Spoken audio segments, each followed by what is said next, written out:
las ideas son frutos exquisitos de las crisis.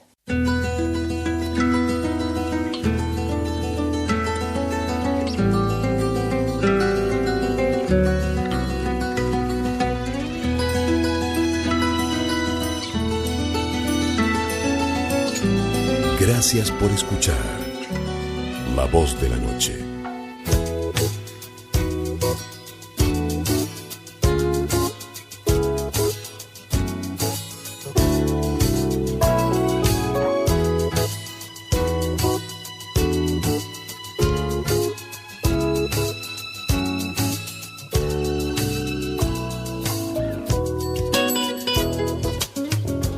Los artistas, algunos artistas que sus obras o la creación de sus obras se gestaron en momentos de oscuridad, en momentos difíciles, en momentos de soledad profunda o de sentimiento profundo de soledad, en etapas duras.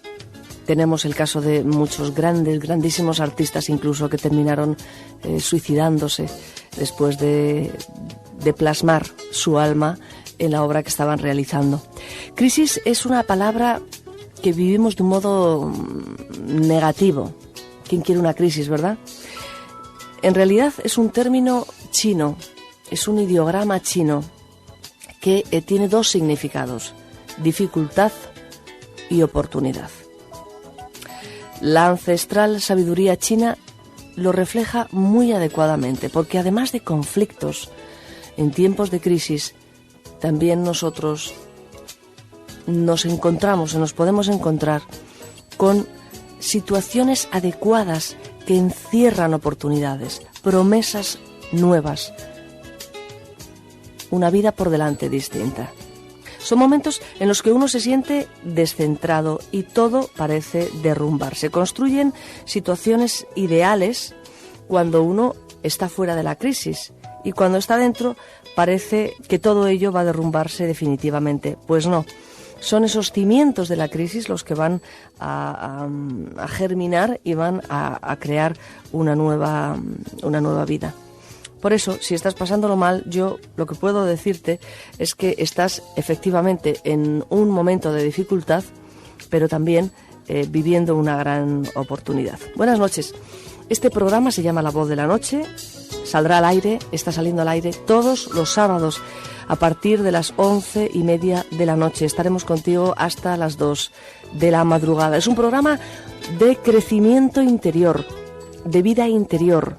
Es un programa en el que estamos intentando aclarar conceptos para hacernos cargo y responsables de nuestra vida. En nombre de la cadena Continental, emitimos desde sus estudios centrales en Buenos Aires. Te saludo, me llamo Mariló López Garrido.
Es obvio que una crisis nos lleva a buscar una salida, y muchas veces la salida es encontrarte con un programa de radio como este, o leer un libro, o tener una conversación que cotidianamente mantienes con un amigo y que esta vez te resuena distinto, o algo de lo que te dice te llega, porque estás pasándolo mal y necesitas darle un giro, un cambio a tu vida. Si observamos nuestra vida, veremos que nos pasamos prácticamente todas las horas, tú mira tu vida diaria, desde que nos despertamos hasta que nos vamos a dormir, pendientes del mundo exterior. Y eso no significa solamente pensar en el mundo exterior. Significa algo peor. Significa estar preocupadas por el mundo exterior. ¿Y qué significa estar preocupados por el mundo exterior? Luchar. Estar pendientes del exterior es estar en tensión, porque nos pasamos todo el día cultivando nuestro desarrollo hacia afuera, desarrollando nuestra mente, desarrollando nuestros sentidos, nuestras facultades operativas. Pero esto no implica estar atentos, prestar atención, ser conscientes de nosotros, de nosotras mismas, darnos cuenta de que somos los protagonistas, de que somos los agentes, los sujetos de esta acción. Nuestro mundo interior está vacío y ha sido relegado, ha pasado a tener prioridad el mundo exterior. Como no nos hemos preocupado de quiénes somos, sino de lo que los demás piensan de nosotros y de tener una imagen hacia el exterior determinada, pues nos encontramos con el vacío. Ahí es donde empiezan las crisis y las depresiones. Ahí es justamente donde empiezan. Y empezamos a vivir situaciones como el miedo, la ansiedad, la desesperación. Hay una gran diferencia entre estar atento y el razonar sobre algo. Al razonar no estamos profundizando en algo, estamos formando símbolos, estamos juzgando. Pero cuando yo miro algo, cuando aprendo a dirigir mi atención de una manera fija, sostenida, sobre algo, estoy simplemente mirando. Y es en esa actitud de mirar cuando puedo llegar a ver. Lo mismo sucede con el escuchar. Es en mi actitud de escuchar cuando puedo llegar a oír. Y al decir escuchar, quiero decir escuchar de verdad. En consecuencia, oír de verdad. Porque lo que ahora hacemos, lo que constantemente hacemos, no es escuchar de verdad. Mientras estamos escuchando, estamos pensando, estamos comparando, razonando, criticando, juzgando, en el sentido de atención sostenida. Debemos de, cuando escuchamos, oír. Cuando miramos, ver. Y de esa manera podremos descubrir ese valle inmenso de posibilidades que se esconde en nuestro interior.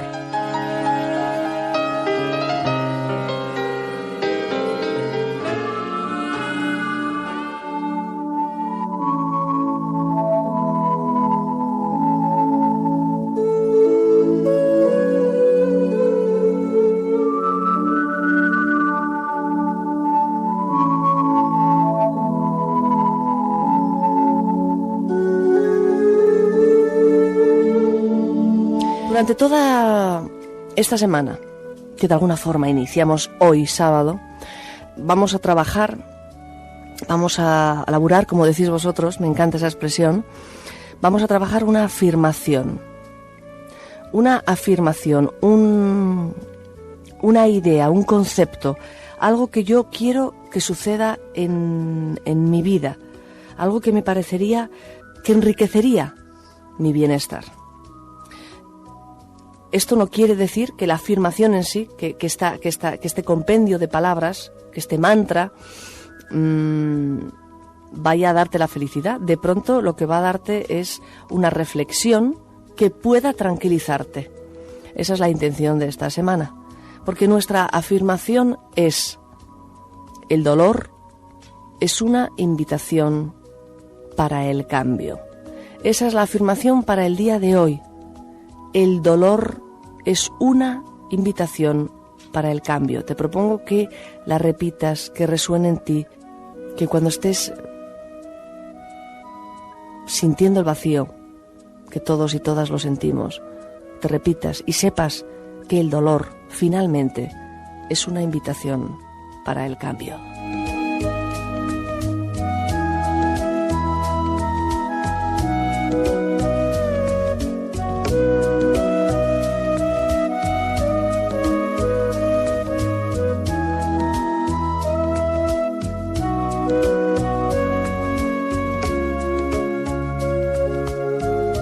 Escucha una voz interior. Mariló López Garrido. El sol de mi guitarra huyó, desolada quedé y sola sin el sol.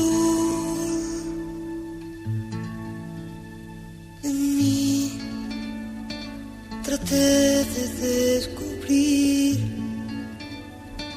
a dónde el sol se fue y el mí se fue con él. El far no pudo contestar, de soledad tal vez vivía entre los dos. El sí por fin dijo, no sé, ni el do, ni el la, ni el re pudieron responder.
Aunque no lo veamos, el sol siempre está. Aunque no lo veamos, el sol siempre está. Aunque no lo veamos, el sol siempre está. Aunque no lo veamos, el sol siempre está. Aunque no lo veamos, el sol siempre está. Aunque no lo veamos, el sol siempre está. Siempre está. Aunque no lo veamos, aunque no lo veamos, siempre está. Aunque no lo veamos, aunque no lo veamos, siempre está, siempre está. Aunque no lo veamos, aunque no lo veamos, siempre está. Aunque no lo veamos, aunque no lo veamos, siempre está, siempre está. Aunque no lo veamos, aunque no lo veamos, siempre está. Aunque no lo veamos, aunque no lo veamos, siempre está, siempre está.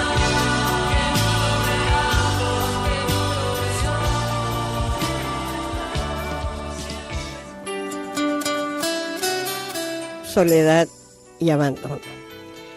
La Real Academia Española define a la palabra soledad desde dos vertientes: carencia voluntaria o involuntaria de compañía y pesar y melancolía que se sienten por la ausencia, muerte o pérdida de alguien o de algo.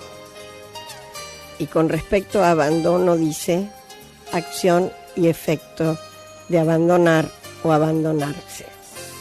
Hasta aquí el diccionario, pero si lo bajamos a la vida de todos los días podríamos ahondar un poco más y preguntarnos, siempre que estoy sola o solo, ¿sufro? ¿Qué es lo que hace que me sienta sola o solo? ¿Es lo mismo estar solo que sentirse abandonado?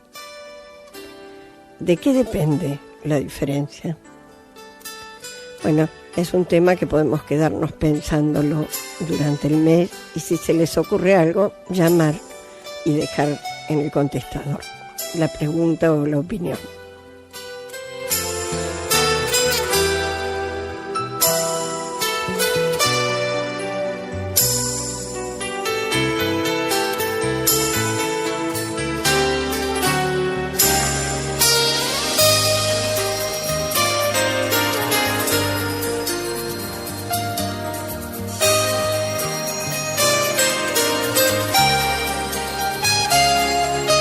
Nuestros pensamientos son solo ideas que se pueden cambiar.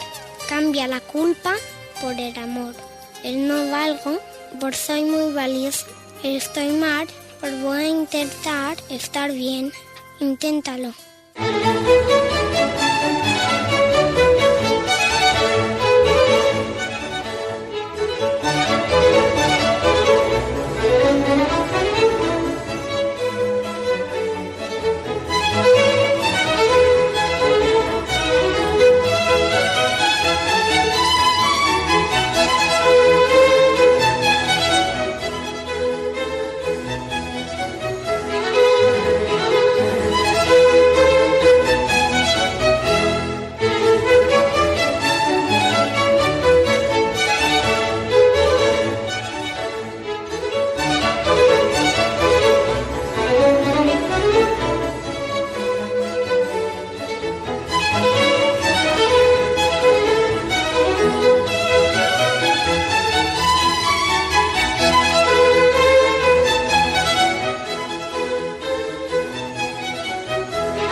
Ser vos hoy.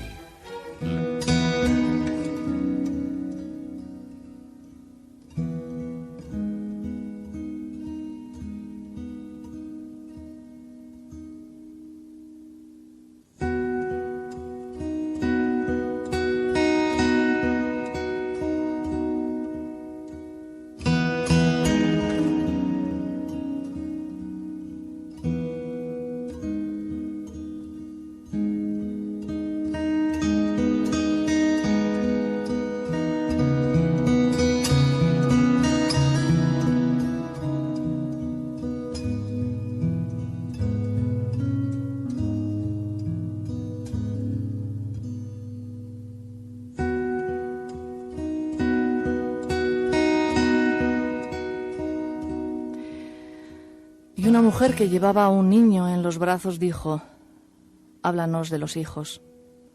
Y él respondió: «Vuestros hijos no son vuestros hijos, son los hijos y las hijas del ansia de la vida, deseosa de perpetuarse por sí misma.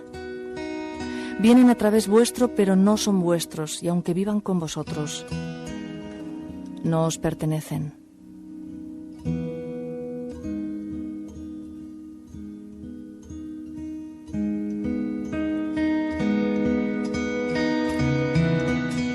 Podéis darles vuestro amor, pero no vuestros pensamientos, porque ellos poseen sus propios pensamientos.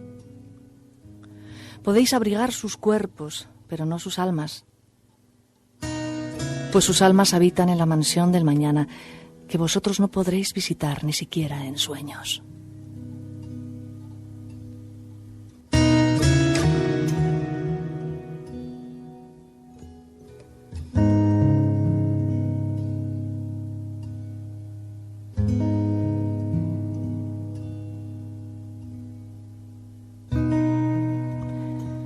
Podéis esforzaros en ser como ellos, pero no intentéis hacerlos a ellos como a vosotros, ya que la vida no retrocede ni se detiene en el ayer.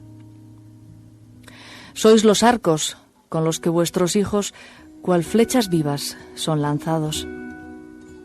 El arquero ve el blanco en el camino del infinito y él, con su poder, os tenderá para que sus flechas puedan volar rápidas y lejos.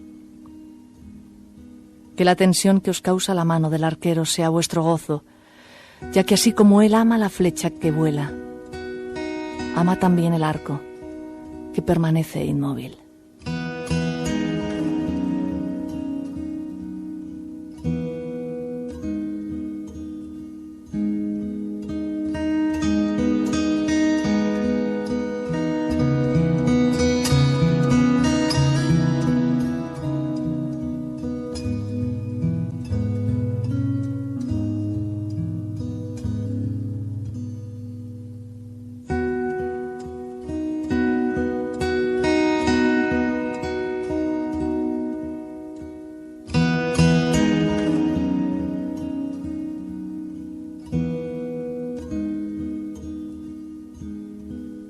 Vuestros hijos no son vuestros hijos, son los hijos y las hijas de la vida, deseosa de perpetuarse.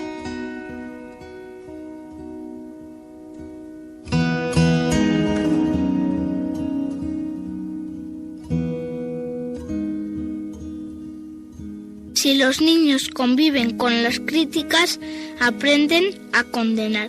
¿Con qué está conviviendo tu hijo?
Gracias por escuchar La Voz de la Noche.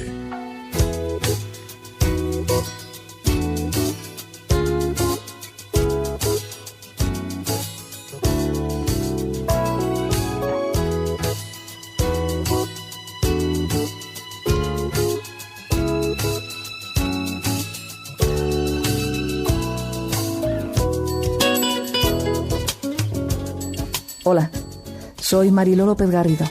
Te invito a iniciar un camino interior, porque muchas veces creemos que evolucionar significa crecer más, ser mejor que los demás. Sin embargo, evolucionar de verdad, significa crecer juntos, crecer juntas. La Voz de la Noche.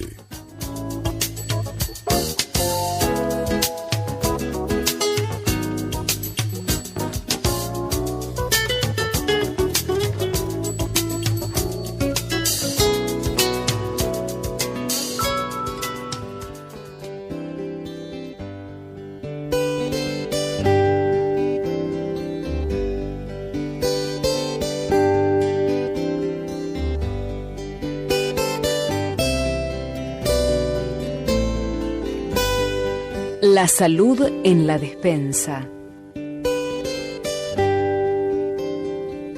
Una recopilación de consejos dietéticos, recetas herbales y una guía de remedios naturales. ¿Qué es la enfermedad y qué es la salud? ¿Cuáles son las causas de un síntoma? ¿Dónde comienza y por qué he adquirido yo esta enfermedad? ¿Por qué a mí?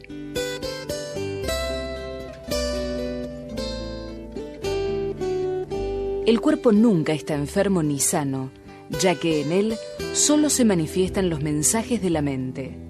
La enfermedad empieza en la conciencia y es una extraordinaria oportunidad de crecimiento.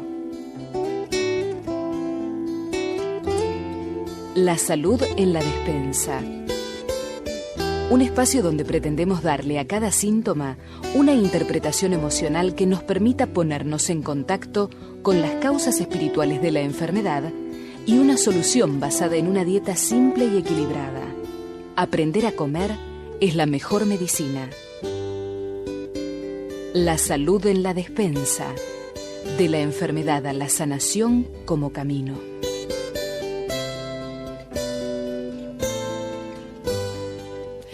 Y saludamos al protagonista de esta sección, al doctor Rafael Méndez Cobos. ¿Cómo estás, Rafael? Buenas noches.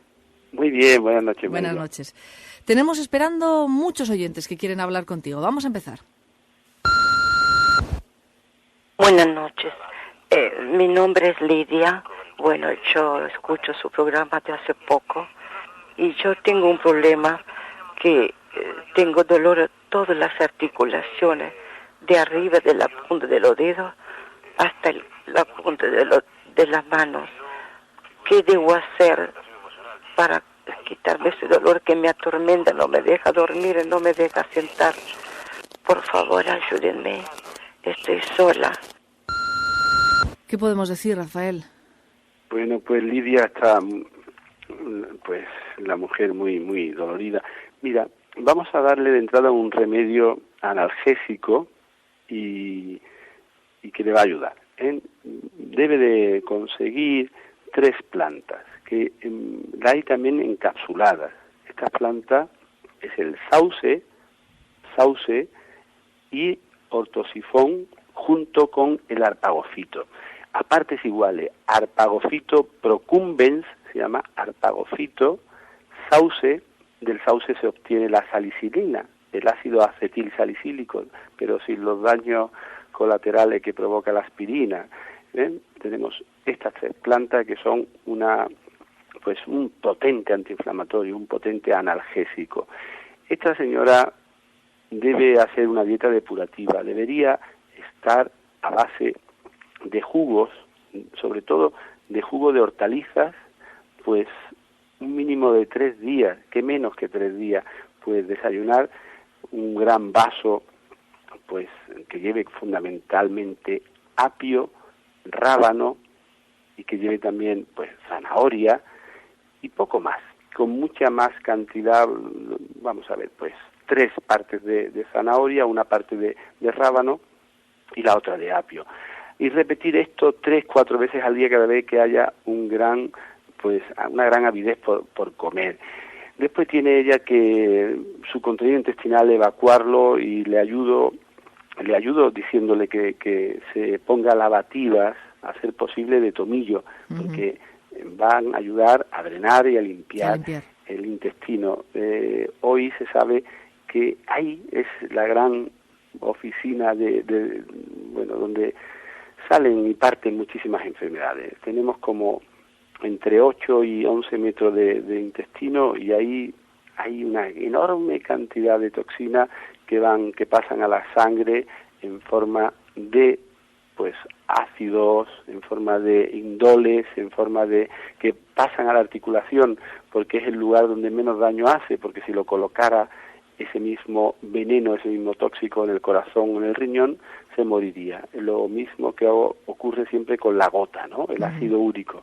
Bueno, cuando hacemos una analítica para ver si hay ácido úrico, porque el señor viene o la señora con un gran dolor de su dedo pulgar, del pie o de la mano, y a ver si es ácido úrico, y hacemos la analítica y no hay ácido úrico. ¿Por qué? Porque está ya en la articulación, ya no está en la sangre.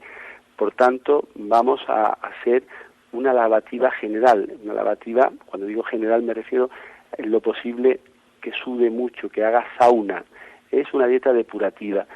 Me cuesta no referirme al libro, no remitirme al libro, pero en el libro pues explico de forma detallada y fácil y muy asimilable y barato, sobre todo porque no hace falta grandes esfuerzos, porque se puede obtener una sauna casera incluso. Pero bien, que esta señora debe de eliminar, de limpiarse, de drenar, y para el dolor, arpagofito, sauce y ortosifón. Muy bien.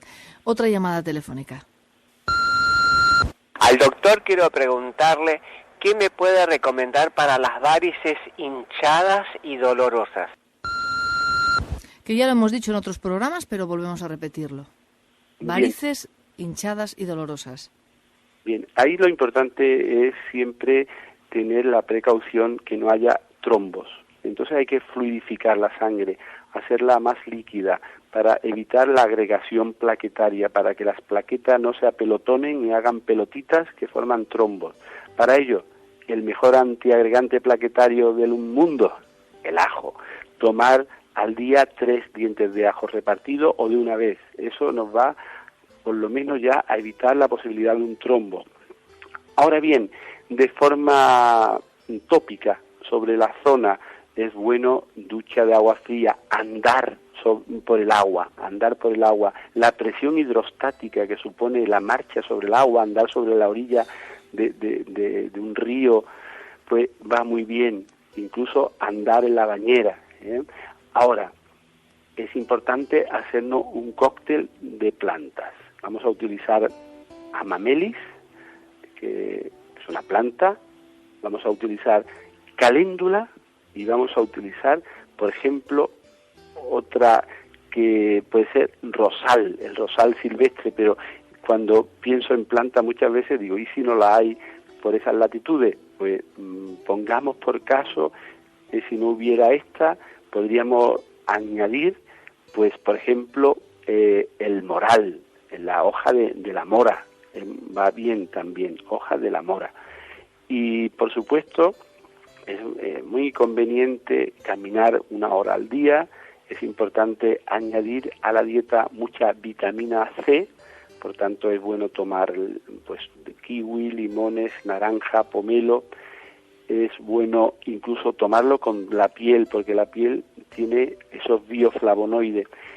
También son muy buenos todos los que son frutos del bosque, que son la mora, la frambuesa. Diccionario. Plantas y frutos. Cerramos con la calabaza. Bien, mira, la calabaza es una cucurbitácea de la misma familia que el melón o que la sandía, es una planta rastrera. Y lo más importante, ¿para qué se utiliza? Sobre todo para las lombrices en niños, ¿no? Cuando vemos que un niño tiene bruxismo, y explico lo que es el bruxismo, es cuando los niños rechinan, por ejemplo, los dientes. Por la noche, sobre todo. Exactamente, por la noche, sobre todo cuando duermen. Puede ser un síntoma que contienen o que tienen en su aparato digestivo, pues tienen lombrices. ¿Cómo acabamos con esas lombrices? Pues para eso vamos a utilizar la calabaza, no la calabaza, sino las semillas trituradas. La trituramos bien, unos 30 o 40 gramos, le quitamos la cutícula la descascarillamos y una vez hecho esto le añadimos miel, tampoco mucha cantidad, como para eso como una cucharita pequeña de miel, y se lo vamos a dar antes de la comida. Y la comida fundamentalmente debería de ser ese día puré de zanahoria al 90% con un 10% de papa. Ese alimento, y repetimos de nuevo por la noche. Antes de la cena ponemos 40 gramos de la semilla triturada con el poquito de miel, y al rato, a la hora o así, que cene la misma cantidad de la 90% de zanahoria con patata. Ahora bien, antes de irse a dormir le debemos dar un laxante o purgante, por ejemplo el SEN, S-E-N. Pues ¿cómo se lo damos? Pues en infusión. Si es un niño, pues le damos una cucharita pequeña, y si fuera ya adulto, más de 12 años, le damos una cucharada sopera para que evacúe bien el contenido intestinal. Hablando de la calabaza, no debo de olvidar que la semilla tiene muchísima cantidad de zinc, entonces es un gran preventivo para el prostatismo que padecemos nada más que los hombres, pero es importante pues tomar unas 10, 12 semillas de calabaza al día, fuera de digestión, en vez de tomar otra cosa, pues cuando nos ponemos descansando, viendo un poquito la televisión o leyendo, pues o escuchando la radio, tomarnos cada día 12 semillas de calabaza sin sal ni nada, cruda, es un magnífico preventivo de toda afección y problema futuro de la próstata. Muy bien. Rafael, gracias por tu generosidad. Un beso. Buenas noches. Buenas noches.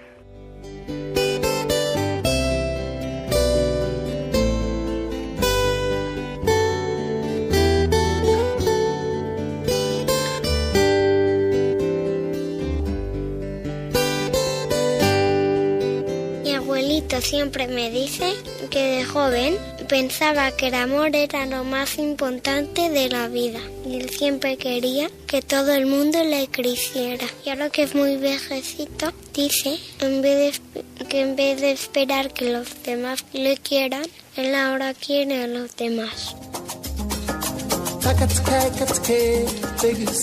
El lenguaje cotidiano, como la vida misma, refleja los valores morales de nuestra sociedad, conforme al racismo, y la palabra más que nada, desde luego. Oyendo hablar a alguien, se sabe lo que piensa y lo que es. Debiéramos de pronto tener un micrófono, una grabadora, y por la noche escucharnos. No sabes las sorpresas que nos llevaríamos. Un buen botón de muestra podría ser los apelativos empleados al referirse a los homosexuales. Se han utilizado términos como invertido y el tradicional marica.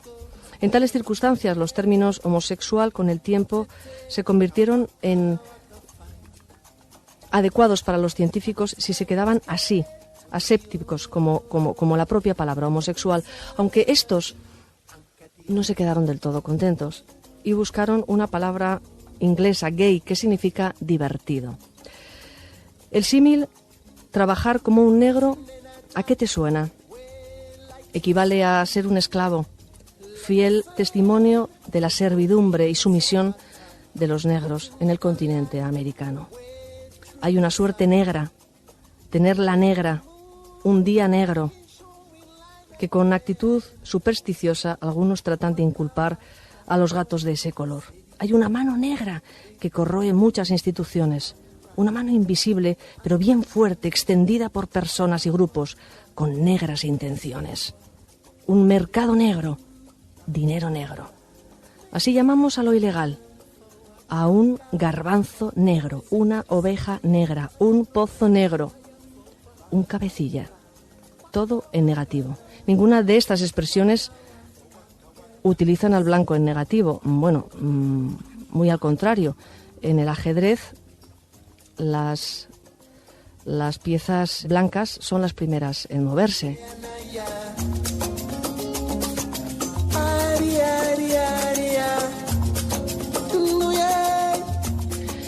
Tengamos precaución en nuestra manera de hablar, porque nuestra manera de hablar está hablando de nosotros.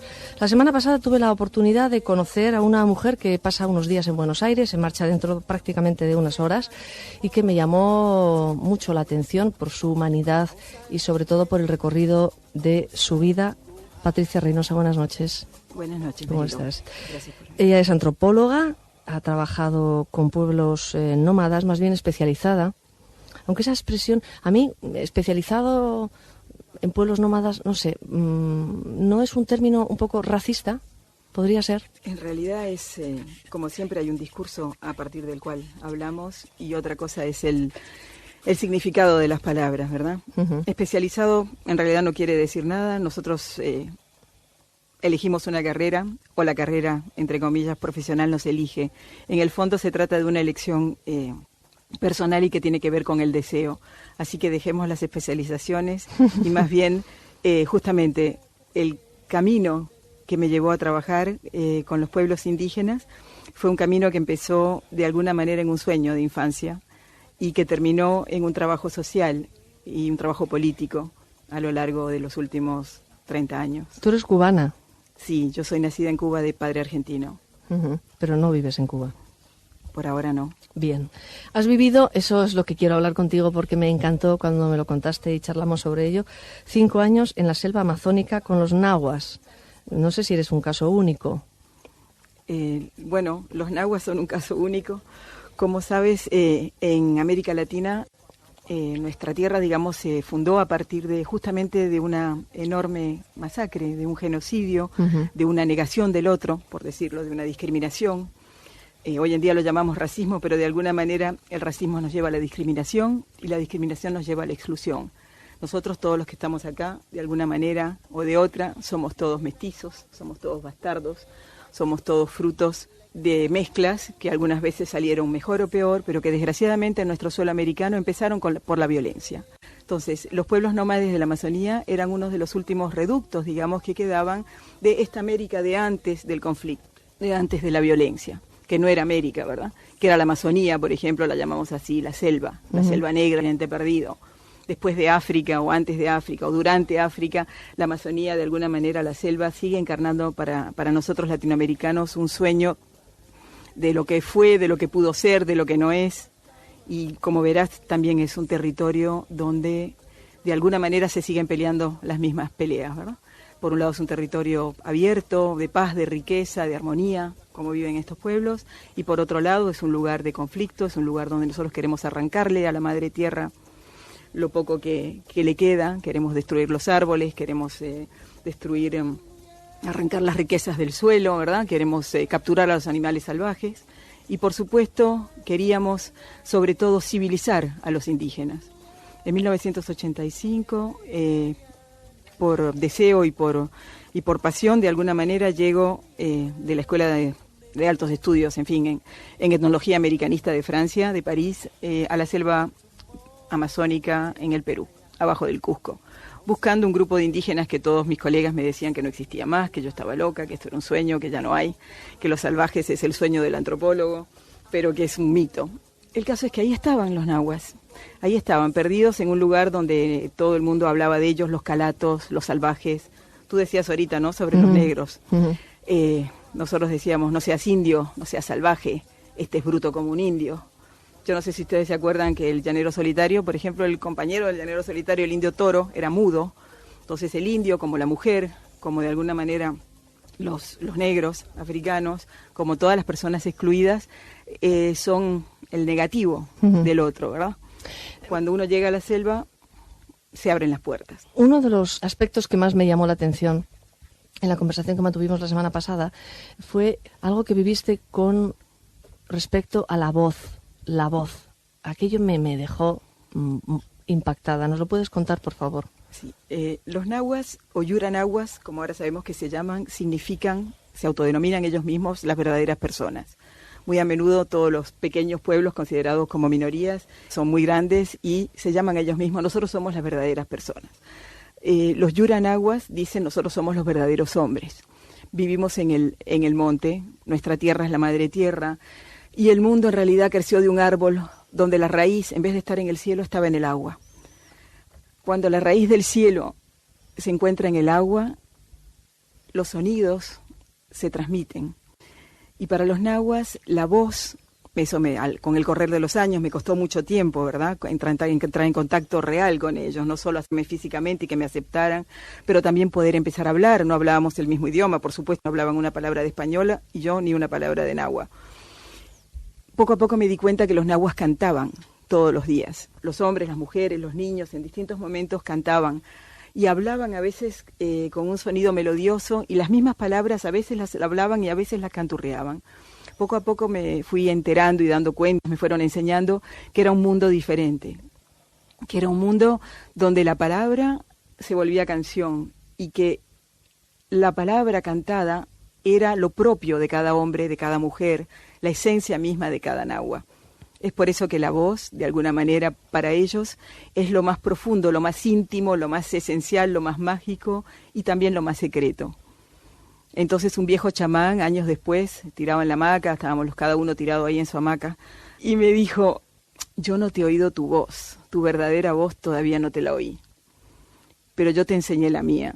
Y es verdad, él cantaba y yo grababa, ¿no? Como hacemos los antropólogos, vamos ahí llenos de gaches y grabamos y tratamos de poner orden en un mundo un orden lógico en un mundo que nosotros no entendemos, y en realidad ese mundo existe y seguirá existiendo por fuera de nuestra comprensión también, cuando hay un acercamiento, ¿verdad? Ojalá.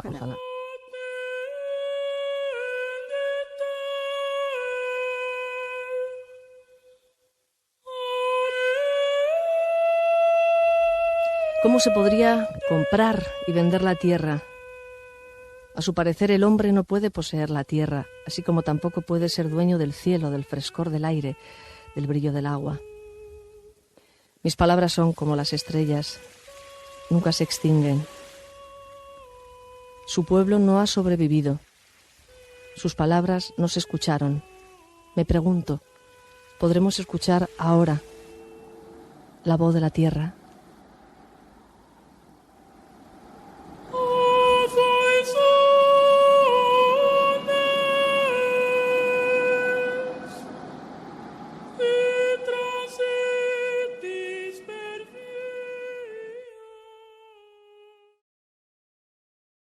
Por la tolerancia, la paz y la sanación en el planeta Tierra.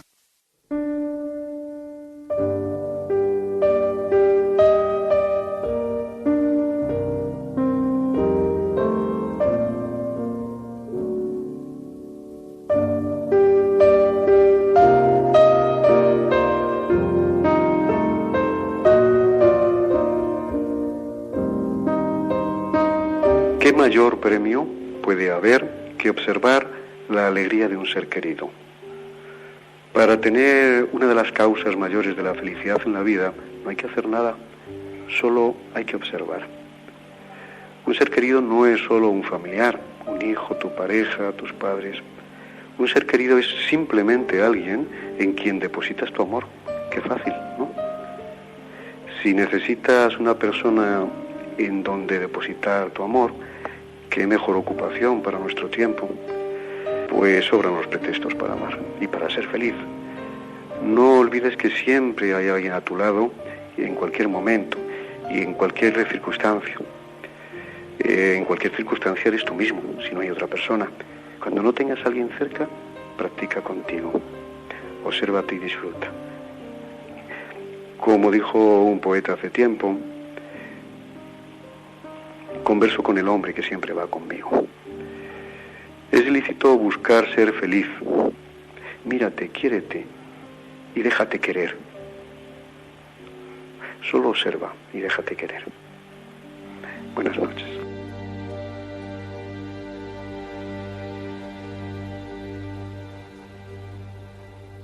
Si los niños conviven con el ridículo, aprenden a ser tímidos. ¿Con qué está conviviendo tu hijo?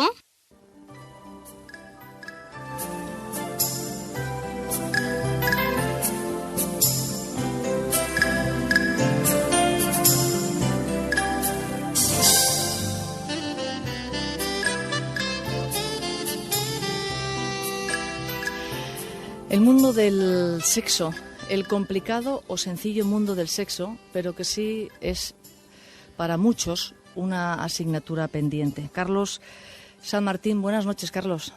Buenas noches. Estamos en directo con Carlos San Martín, que se encuentra en Madrid. Él es un hombre que está entre Madrid, España, América del Sur, Chile, es chileno, Argentina. Y bueno, depende de dónde esté, pues allí conectaremos con él o incluso en alguna ocasión esperemos que esté en nuestros estudios. Carlos San Martín es pedagogo, terapeuta sexual. Él colabora con la Sociedad Sexológica Sexpol de Madrid, realiza cursos y seminarios, como decía, en Chile, también aquí en Argentina. He dicho que paseando tú y yo por Santiago de Chile, me dijiste que nunca hacemos nada por los demás, que todo lo hacemos por nosotros mismos y que en el amor y en la sexualidad es exactamente igual. Claro, no puede ser de otra manera porque cada persona funciona con sus neuronas. Es decir, todo lo que ocurre en mí, no ocurre en los demás. Por ejemplo, si mi nieta se hace una herida, a mí me duele, pero no me duele la herida de mi nieta, sino que me duele lo que la herida de mi nieta produce en mí. Porque si yo no sé que ella se ha hecho daño, yo no siento nada, aunque la ame con locura. Todo parte, se origina y termina en mí. Desgraciadamente la gente esto lo visualiza como un egoísmo, y ese egoísmo es inevitable, pero la cultura nuestra nos ha enseñado que el egoísmo no puede existir, y sin embargo es un error porque no podemos dejar de ser egoístas. Lo que ocurre es que el egoísmo se puede visualizar de distintas formas. Un egoísmo infantil, inmaduro, en donde yo quiero el beneficio aquí y ahora ya, y un egoísmo maduro, que es el que quiero el mayor beneficio. Y el mayor beneficio para mí no solo es lo que me produce cosas concretas a mí, sino que lo que me produce también indirectamente placer, como es el placer de la gente que me rodea. Por lo tanto, el egoísta maduro es buena persona, porque trata de mejorar su hábitat, portándose bien con la gente, tratándola bien, amable, siendo cariñoso con las personas. Estoy trabajando en el fondo para mí. Cuando trato bien a mi compañera, a mi amante, a mi amiga, estoy en el fondo haciendo cosas por mí. Hago cosas para ella, para que sea feliz, porque al verla feliz yo lo soy. Si a mí no me importara, evidentemente, yo no haría lo que hago por ella. No sé si me explico. Sí, por ti y para ti. Como soy profundamente egoísta y no puedo dejar de serlo, es que yo soy generoso con la gente, porque quiero que la gente me quiera, porque quiero que la gente me trate bien, porque quiero relacionarme bien con las personas, porque no quiero ver desgracia a mi alrededor. Yo no quiero la guerra de Irak, porque eso me afecta negativamente. Yo quiero la justicia total, porque eso me hace más feliz a mí. Por eso soy buena persona. Carlos, en más de una ocasión tú has dicho públicamente, lo hemos dicho en el programa que teníamos en España, que, bueno, tú me has dicho que mantenías relaciones sexuales conmigo. Yo puedo asegurarle a tu mujer, a la que aprecio muchísimo, que no ha sido así, pero me gustaría que aclararas ese concepto de la sexualidad en el que tú puedes declarar en un programa de televisión, al que nunca más te invitaron, por cierto, que tú tenías relaciones sexuales con tu nieta. Claro. Y bueno, yo sabía de lo que estabas hablando porque te conozco hace años, o que las mantienes conmigo. ¿Qué es la sexualidad? ¿Cómo puedes tener una relación sexual con tu nieta de 3 añitos? Explícamelo. Sí, lo que ocurre es que la gente tiene el concepto genital reproductivo. Cuando habla de sexualidad, entiende que se está hablando de una penetración, de un coito, de la utilización de los genitales. Pero eso es una parte de la sexualidad y a veces es importante en algunos segundos de nuestras vidas. Pero lo más importante no es el objetivo del contacto genital. Lo más importante es uno de los grandes objetivos del ser humano entero, que es la felicidad, el placer. Y el placer yo lo quiero tener contigo. Por lo tanto, yo me relaciono contigo integralmente. El ser humano es una unidad biopsicosocial, es decir, tiene un componente físico en donde lo genital es una parte, lo físico es mucho más amplio, es todo el cuerpo es erógeno. Tiene un componente psicológico, las emociones, y tiene además un componente social, los códigos, la forma de comunicarse. Y los objetivos de la sexualidad son la reproducción, el placer y la comunicación que se logran cuando las personas que intervienen en la relación quieren y pueden. El gran objetivo de la sexualidad es el placer. Yo con mi nieta tengo placer y me relaciono con ella desde mi condición sexuada, porque el ser humano es sexuado desde que nace y hasta que se muere. Por lo tanto, yo me relaciono con mi nieta, con mi hija, contigo o con mi mujer buscando placer. Y este placer se busca no solo del ángulo genital. Yo contigo, aun cuando te quiero mucho, no me interesas tú genitalmente, como no me interesa genitalmente mi hijo o no me interesa genitalmente mi nieta, pero sí me interesan como personas y cada persona es sexuada. Tú tienes un género, yo tengo otro, tú eres una mujer y yo soy un hombre. Cuando me relaciono contigo, me relaciono de género masculino a género femenino, por tanto esta relación también es sexuada. Lo que no es genitalizada. La genitalidad es una parte de la sexualidad, pero no lo es todo. Desgraciadamente en nuestra cultura hacen sinónimos sexualidad y genitalidad, lo que no es cierto. Yo con mi nieta evidentemente no tengo relaciones genitales, pero sí tengo relaciones de placer. Tengo relaciones que buscan el placer desde un hombre a una mujer, porque mi nieta, aunque tenga 4 años y medio ahora, es una mujer. En nuestra sociedad se habla de que una hembra de la especie humana llega a ser mujer cuando inicia su primera regla, es decir, asociando la condición de mujer a la condición reproductiva, y eso es un error. La mujer es mujer desde que nace y hasta que se muere. Por lo tanto, mi nieta también tiene la condición femenina dentro de su persona, y ella actúa desde su condición sexuada. Se relaciona conmigo de mujer a hombre, y yo me relaciono con ella de hombre a mujer. Tenemos una relación sexuada, y esta relación no es genital, pero sí busca el gran objetivo de la especie humana, que es la felicidad, que es el placer. Carlos, ¿cuáles son los principales problemas que te sueles encontrar a la hora de manejar el mundo de la sexualidad? ¿Cuáles son los problemas más habituales que tenemos las personas con el sexo? El desajuste de pareja, el desencuentro. Yo diría que la mayoría de los problemas se originan justamente en la falta de adaptación de una persona hacia otra, de la incapacidad muchas veces de frustrarnos frente a alguna pequeña limitación que pueda tener la pareja, la incapacidad de dialogar. No sabemos dialogar, no sabemos encontrarnos. En las relaciones de pareja en general tenemos dificultades, y es normal que las tengamos, porque cada individuo, siendo una persona incompleta, siendo una persona que tiene defectos, se va a encontrar con las limitaciones y los defectos de la otra. Por lo tanto, es inevitable que haya encuentros, que haya enfrentamientos, que haya discrepancias en la relación interpersonal. Y muchas veces no sabemos encontrarnos, no estamos a la altura de el afecto que realmente sentimos por la otra persona, y actuamos mal, pensando en que tenemos que imponer nuestro criterio hacia la otra persona. Nosotros carecemos de una capacidad humana maravillosa que es la empatía, la capacidad de ponerse en el lugar de la otra persona. Muchas veces no lo hacemos no porque no queramos hacerlo, sino porque no lo hemos aprendido.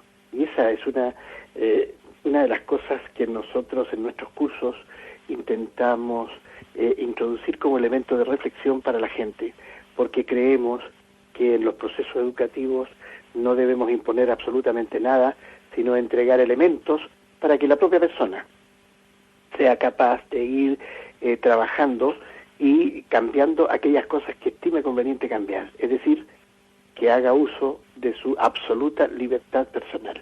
Pero fíjate que te he preguntado por problemas sexuales y me has hablado de problemas emocionales. Es que la emoción es lo fundamental. No te olvides que lo fundamental en las relaciones sexuadas de las personas es el placer. Y el placer es una emoción. Es una emoción que parte del propio sujeto en forma integral. Para esto hay que entender perfecta y absolutamente de que la parte genital, incluso hasta la reproducción, el gran objetivo de la parte animal biológica que tenemos, la reproducción, tiene que ser para el placer. Es decir, nosotros no deberíamos jamás tener un hijo, ni siquiera pensar en tenerlo, si eso no nos produjese placer. También el otro gran objetivo de la sexualidad, que es la comunicación, tiene que ser para el placer. Es decir, yo no conozco ninguna persona, ningún ser humano normal, que quiera vincularse con otro para otra cosa que no sea el placer. E incluso en el contacto genital, la búsqueda es de un placer. A veces el placer es producto de un egoísmo inmaduro, como decía hace un momento. Es decir, es la búsqueda del placer por el placer en el momento mismo. Yo creo que la relación genital incluso tiene que ser una relación que te pueda dar en el presente un placer, pero que se prolongue también en el tiempo. Yo creo que las relaciones genitales no pueden ser una cuestión fortuita, no pueden ser una cuestión casual, tienen que ser una cuestión meditada desde la razón humana, para después vivirla desde la animalidad que tenemos cada uno de nosotros, pero con un sentido de, no diré de perpetuidad, porque nadie es perpetuo, pero con una proyección temporal. Me parece que eso es fundamental.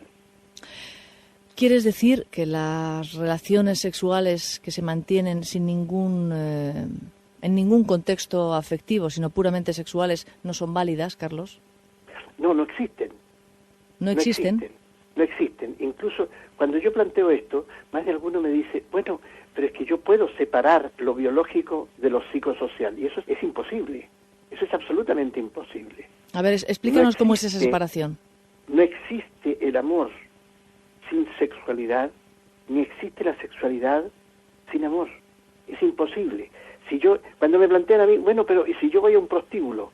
Mira, si tú vas a un prostíbulo, tú no mandas tu cuerpo al prostíbulo y dejas tu emoción, no dejas tus códigos, tu lenguaje, no dejas tu comunicación en casa.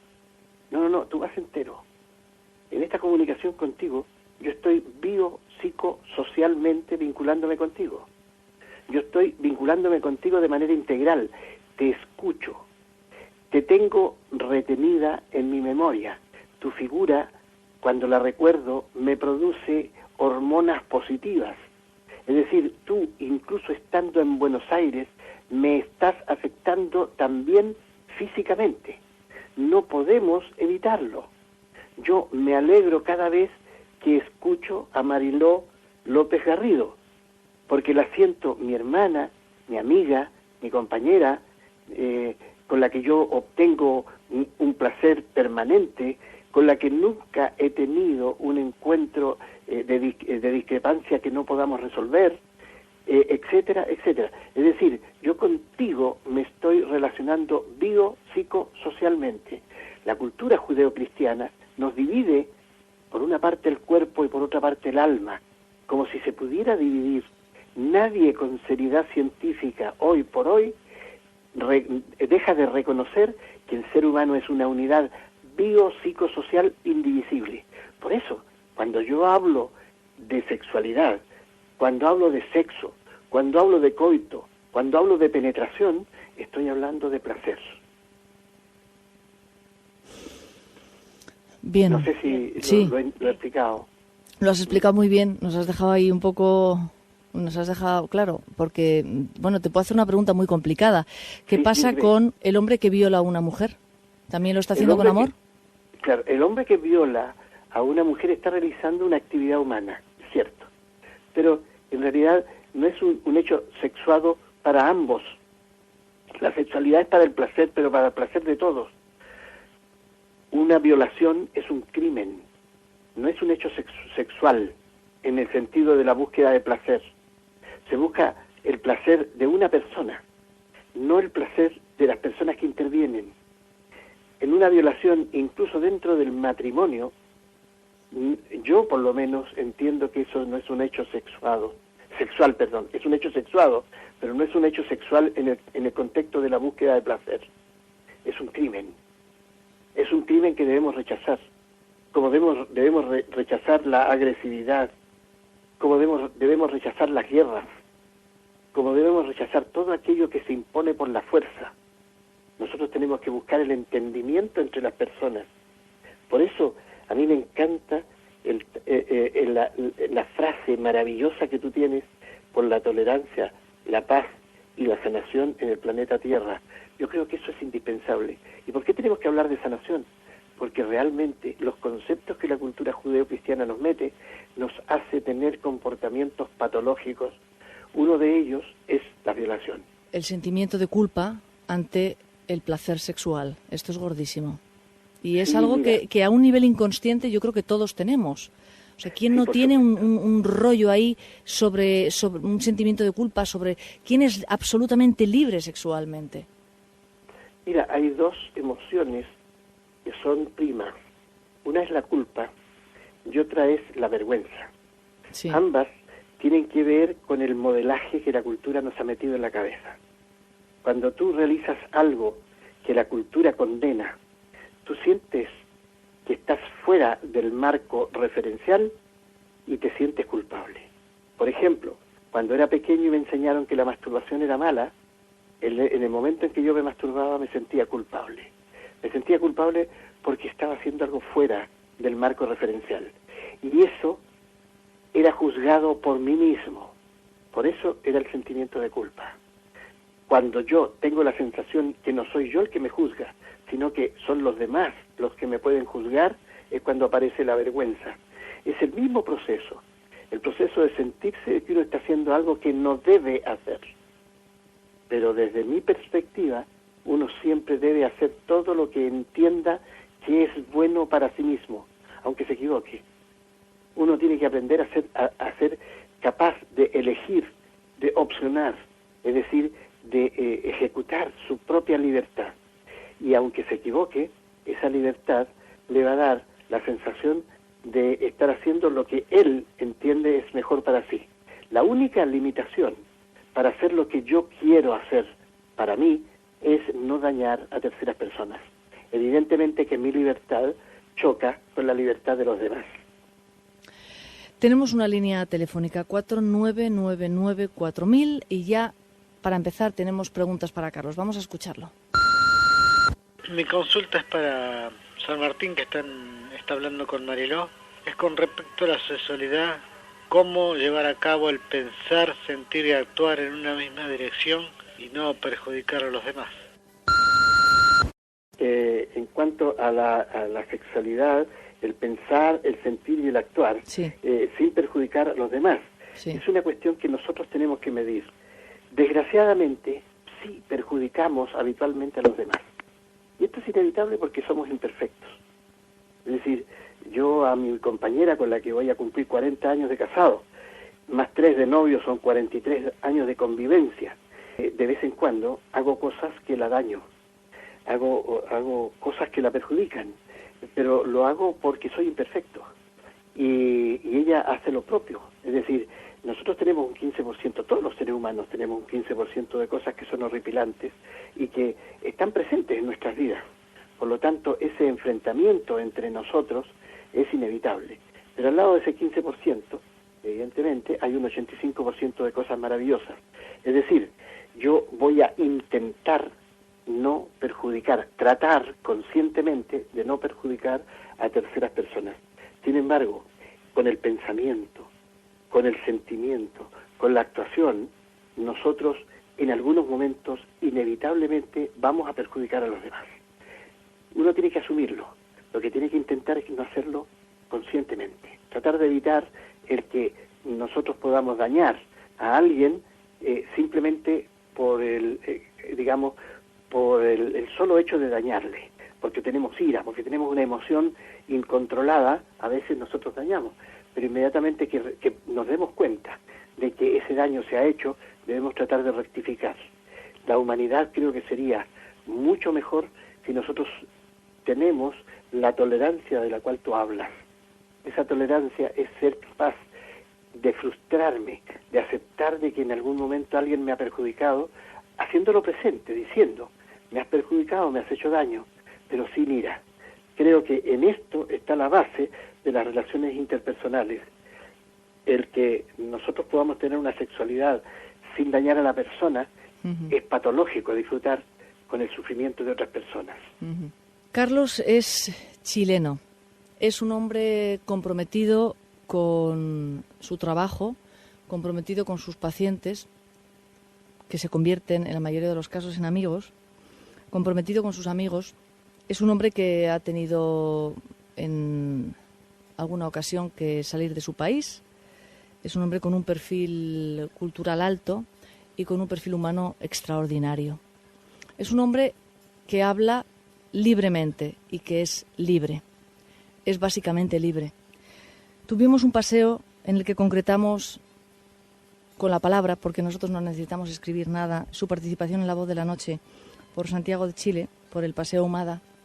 Y bueno, ahí vamos abrazados como dos buenos amigos, como siempre hacemos, y Carlos me hablaba de la libertad, de la sexualidad, de lo que le sucede en los cursos, de lo que cuenta, de lo que no cuenta, de los casos. Apasionante. Todo eso va a ir sucediendo en este espacio a partir de vuestras preguntas y de los temas en concreto que vamos a tocar. Tenemos una oyente aquí en el estudio que te quiere hacer una pregunta. Yo creo que es muy habitual en las parejas, pero yo me pedía que te lo dijera yo. Digo, hombre, pregúntaselo tú. Buenas noches. Buenas noches, Mariló. ¿Cómo estás, ¿Cómo, Carlos? ¿Cómo te llamas? Yo me llamo María. ¿Cómo estás, Carlos? Bien, gracias. Y mejor ahora escuchándote. Muchas gracias, qué amable. La pregunta es, ¿qué pasa cuando la pareja se sigue queriendo pero se muere el deseo sexual? Y entonces empieza roces o enconos y no lo sabemos bien por qué, pero en realidad es que se ha muerto el deseo sexual.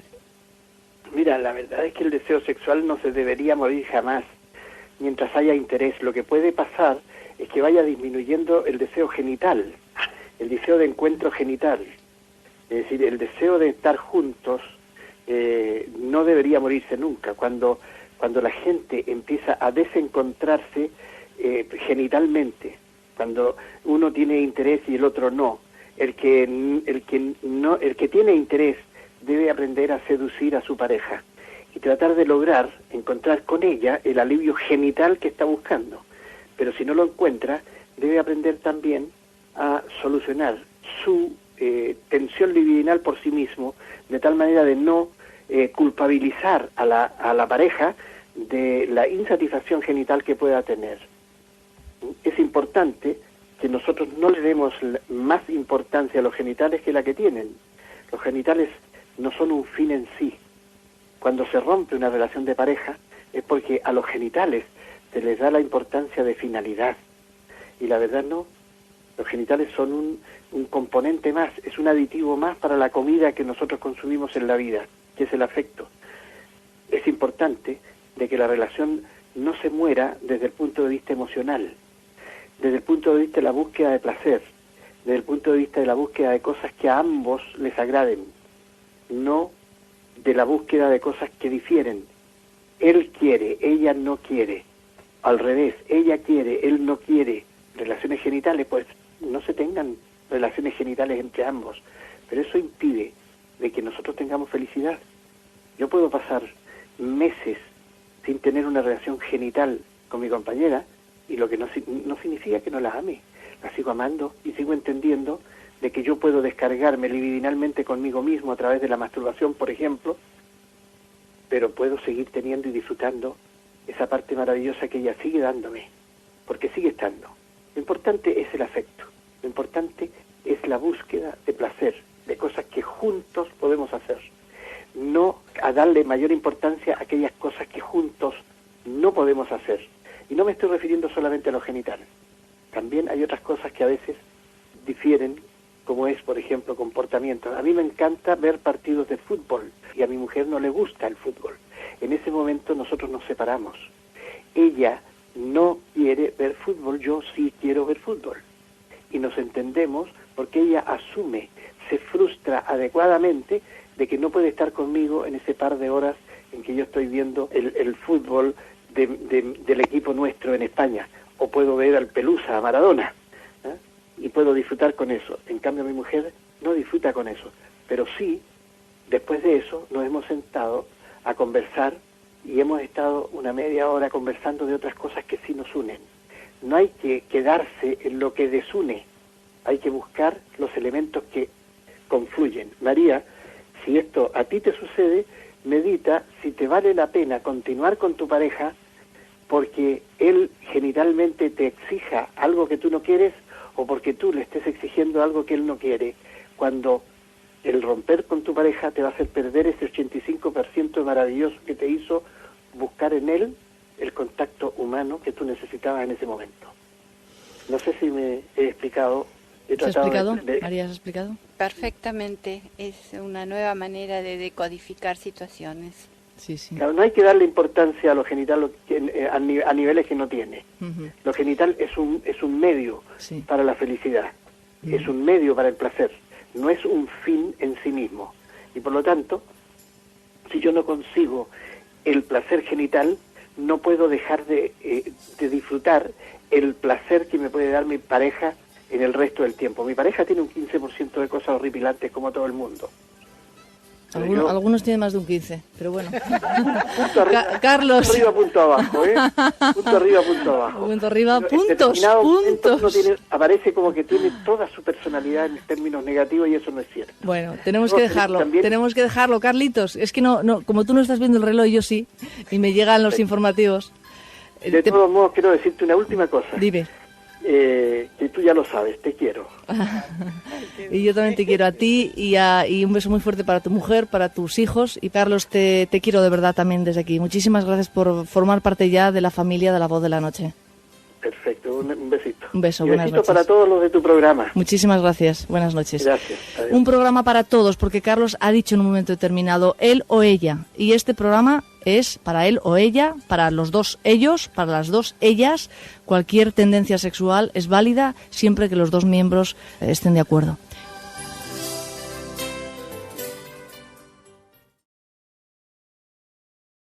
Hola, soy Mariló López Garrido.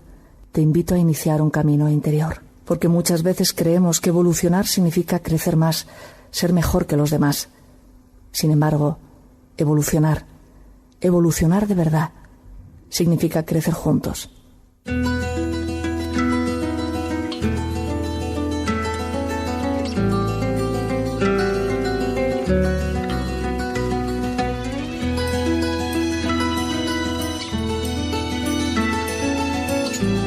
Gracias por escuchar La Voz de la Noche.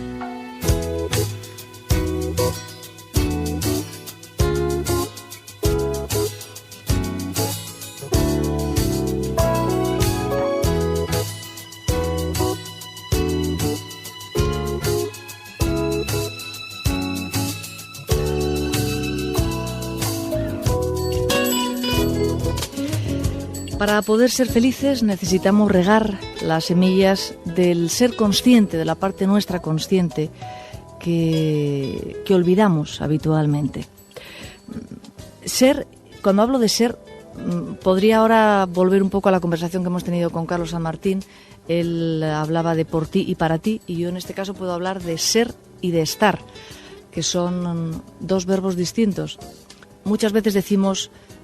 yo es que soy depresiva o yo soy una persona muy negativa, en vez de decir realmente que es la realidad. Yo estoy en este momento en un momento depresivo, en un proceso depresivo. Yo en este momento estoy más negativa en mi vida o estoy adaptando patrones negativos.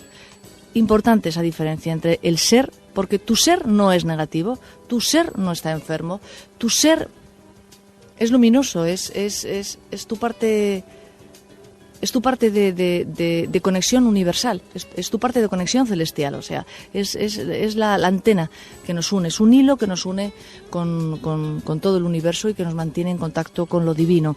Y esa parte nuestra no tiene nada que ver ni con enfermedades ni similares.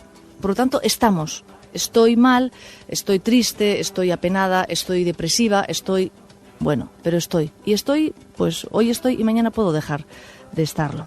Decía que iluminemos esa parte, nuestra parte del ser, que le pongamos atención, compasión, liberación, que realmente lleguemos a la curación del estar.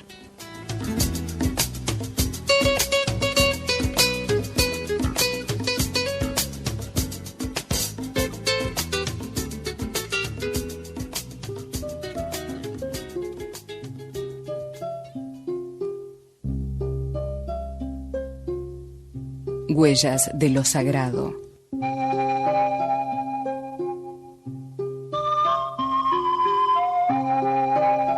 La energía va dejando su huella a lo largo de nuestra vida, como los pasos van marcando nuestro camino en la arena.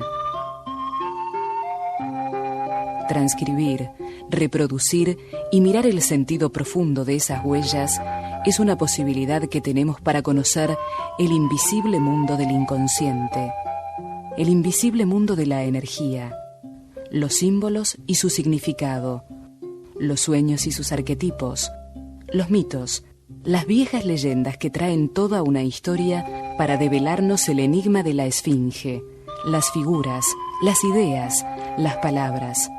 Todo lo que sucede en nuestro cotidiano nos da la oportunidad de ver más allá de lo que parece. Huellas de lo sagrado. Es un espacio en el que procuramos poner luz para un conocimiento más profundo de nuestro interior. Huellas de lo sagrado. Con la profunda intención de mejorar, de aprender, hemos estado desarrollando el pasado mes todo lo relacionado con los pensamientos, con las emociones y con la toxicidad de los pensamientos. Fue uno de los temas que yo traté en una de mis introducciones y que habéis pedido reiteradamente que repitiéramos. Bueno, lo vamos a tratar con Marly. Marly, buenas noches. Buenas noches. ¿Cómo andamos por Argentina? Vamos andando y vamos dejando el invierno para que nos llegue la primavera. Y entonces en ese caso se va a dar la vuelta a la cosa y vais a empezar a pasar frío vosotros y calor nosotros, que ya va siendo hora. Hablamos de la toxicidad de los pensamientos, Marly. Imagínate que nuestro cuerpo coge toxinas de muchos sitios, de muchos lados, a través de muchos órganos, y esas toxinas se depositan en nuestro organismo y las tenemos que eliminar. Pues algo muy parecido pasa con los pensamientos. Los pensamientos negativos llevan a nuestra mente y luego a nuestro cuerpo una serie de energías muy densas y muy destructivas. Entonces, la toxicidad de nuestros pensamientos es un tema muy importante de tratar.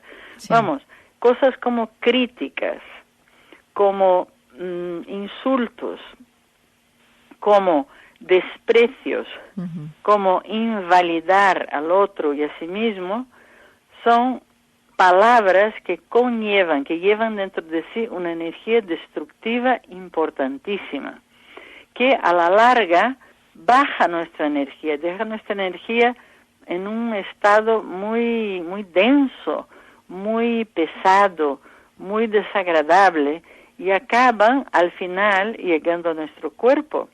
Y una de las cosas que tengo observado yo es que muchas veces personas extremadamente críticas llegan a crear enfermedades, pero importantes y tremendamente dolorosas.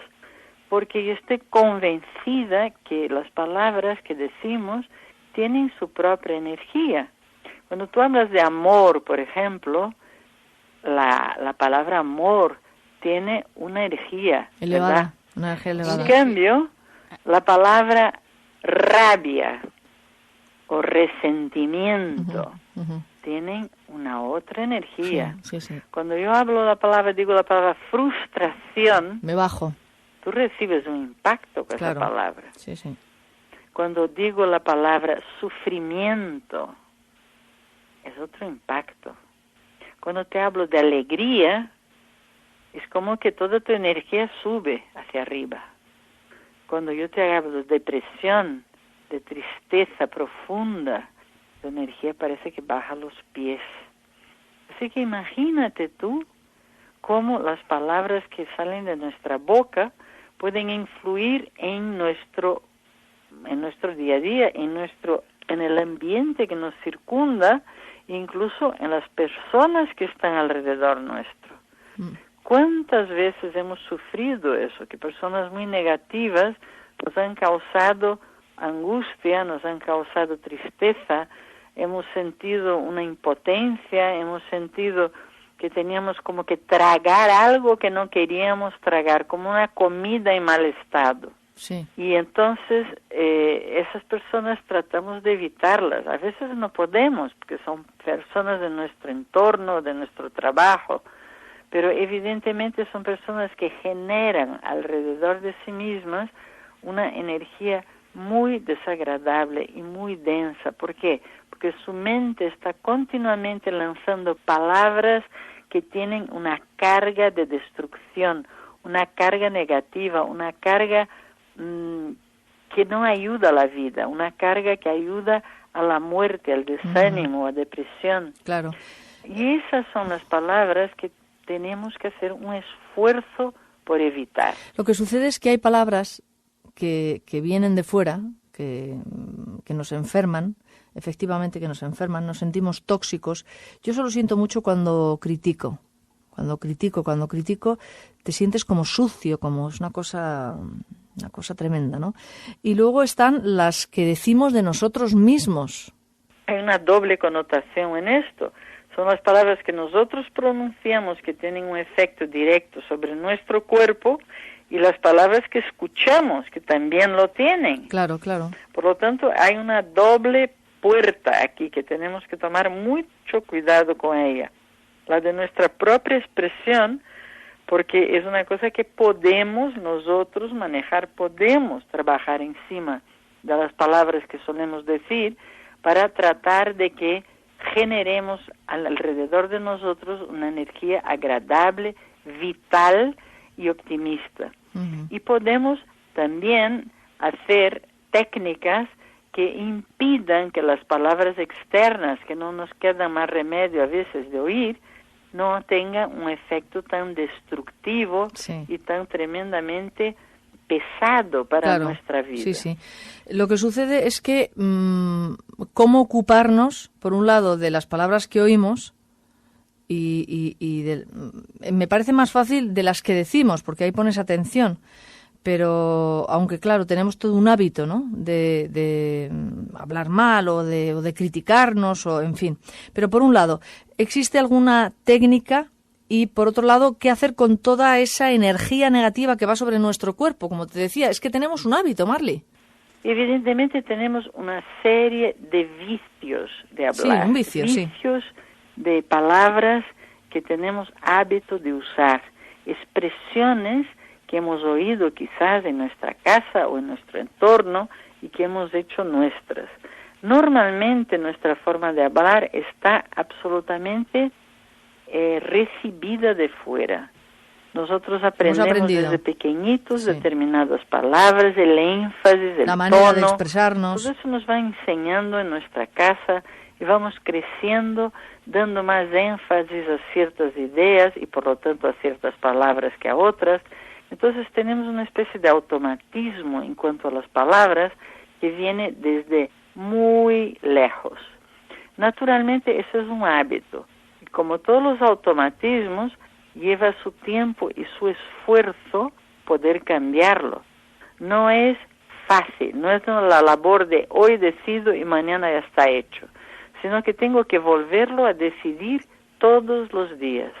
Cada día de mi vida tengo que tomar una nueva decisión y otra vez acordarme, porque muchas veces nos olvidamos de todo eso, acordarme una y otra vez de cuáles son las palabras que quiero usar, qué vocabulario quiero mantener, qué vocabulario quiero eliminar de mi lenguaje. Y eso requiere una cosa muy importante, que es la atención. Cada vez que se te escapa una palabra que no sea generadora de una esperanza de vida, que no te honre, generadora de una sensación de expansión, de levedad.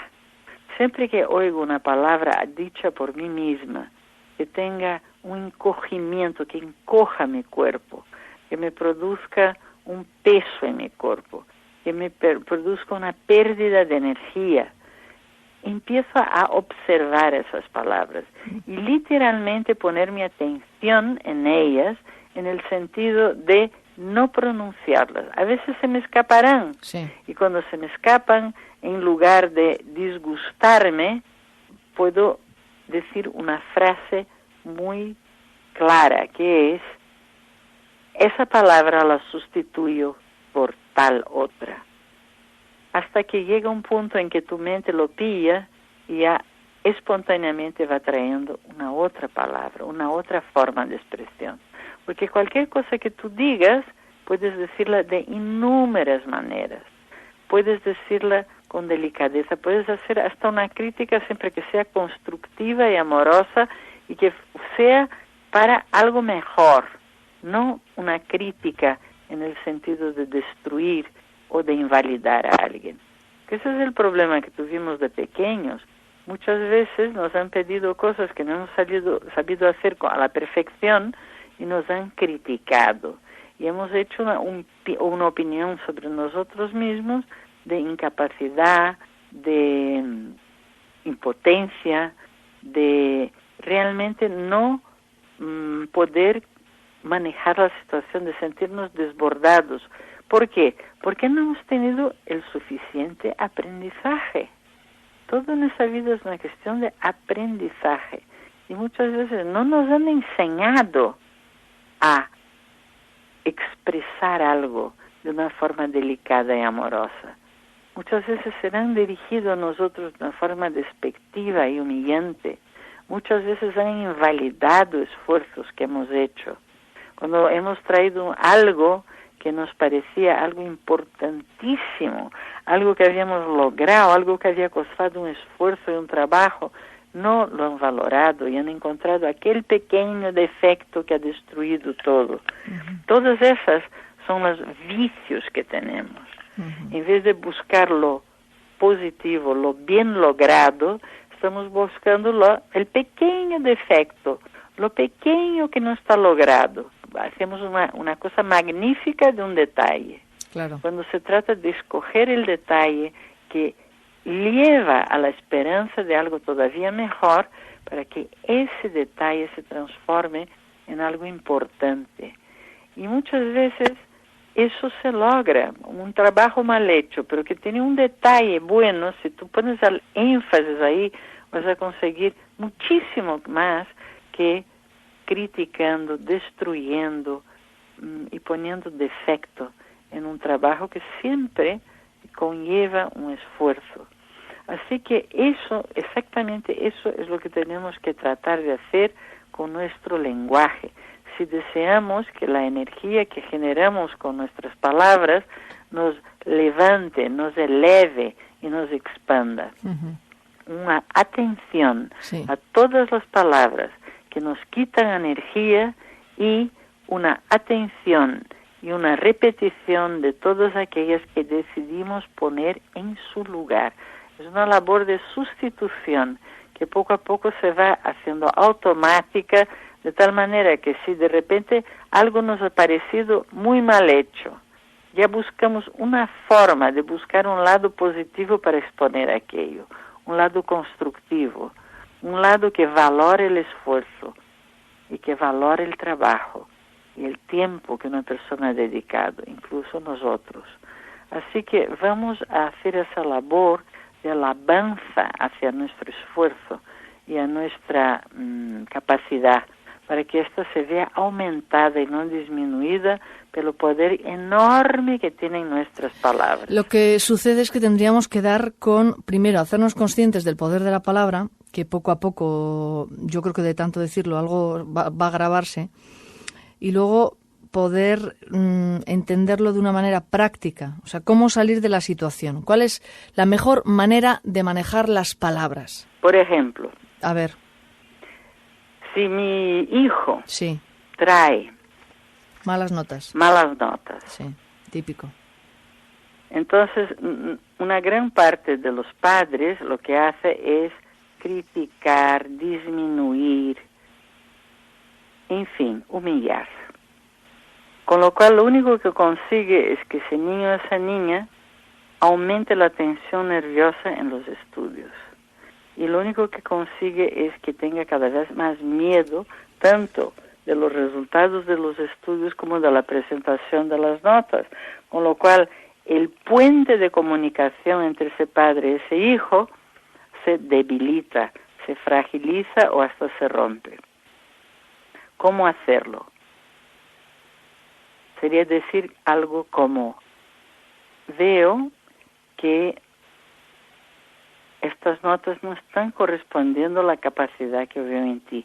A lo mejor necesitas algo de apoyo, necesitas un profesor, necesitas que se te explique, quizás tus profesores no son todo lo buenos que pudieran ser, o si tienes algo que no comprendes, necesitas más tiempo y mensaje, y eso está correcto, eso está bueno. Un niño para andar tiene que caerse muchas veces, no tiene la menor importancia, lo que importa es que se vuelva a levantar y lo vuelva a intentar hasta que gane la maestría en andar. Y eso mismo se puede hacer con los estudios, porque gran parte de los estudios que no funcionan es porque la comprensión ha sido exigida de una forma, o el tiempo o la forma de la explicación no ha ido acorde con el ritmo del niño. Entonces, esa forma de decirlo es completamente diferente de la humillación. Se habla del tema, se maneja el tema. A lo mejor es un niño que no tiene capacidad de concentración, entonces también necesita un apoyo, también necesita una manera de calmarse con la respiración, por ejemplo, de relajarse, de hacer lo mejor que puede sin tener la obsesión de la nota que va a venir. Entonces es una forma de corrección, pero no de humillación ni de invalidación. ¿Está claro? Yo te hablo a vos nomás para decirte que quiero que ahondes más sobre la rabia y cómo sacarse la rabia que me quedó, esa espinita me quedó. Y el doctor Rafael me encanta, y me encanta lo del ángel, y muchas gracias, lo escucho siempre. Te hablo de Entre Ríos, besos. Qué graciosa. ¿Cómo sacarse la espinita? La rabia. Vete a saber la rabia con qué. ¿Espinita o espinaza? Primero saber por qué tiene esa rabia. ¿Por qué estamos con rabia? ¿Qué es lo que está ocurriendo que hace esa rabia, que nos parece injusto, que nos parece que no se puede soportar? Uh-huh. Eso es el primer paso. Luego hay pues muchas más cosas, ¿no? Pero empezar por ahí, darse cuenta realmente por qué estoy tan enfadada, porque a veces uno cree que es una situación exterior, pero no, es un estado, porque cuando estás rabioso, pues siempre hay algo para justificar tu enfado, siempre hay algo.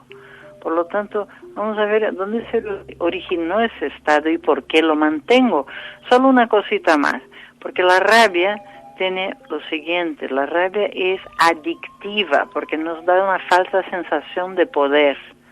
Entonces mucha gente se apoya en la rabia para poder aguantar las cosas de la vida, para poder reaccionar.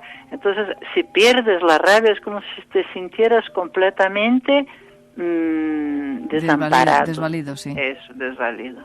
Uh-huh. ¿Ok? Muy bien. Marly, nos encontramos la próxima semana. Muy bien. Gracias, un beso muy fuerte. Un abrazo grande. Buenas noches. Buenas noches. Chao. Gracias por escuchar La Voz de la Noche.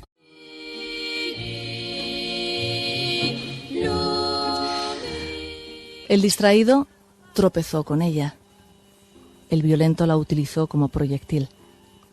El emprendedor construyó con ella. El campesino cansado la utilizó de asiento. Para los niños fue un juguete. Drummond la poetizó. David mató a Goliat.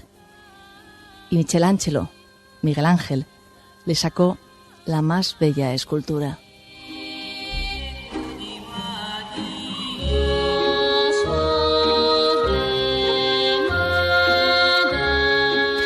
Miguel Ángel siempre decía que él no había realizado nada, sino que sencillamente con un cincel y un martillo había ido quitándole a la piedra lo que le sobraba hasta descubrir la obra de arte. Y este es un concepto muy interesante. Bueno, efectivamente, la piedra, eso es lo que tienen en común todos estos humanos. En todos estos casos, la diferencia no estuvo en la piedra.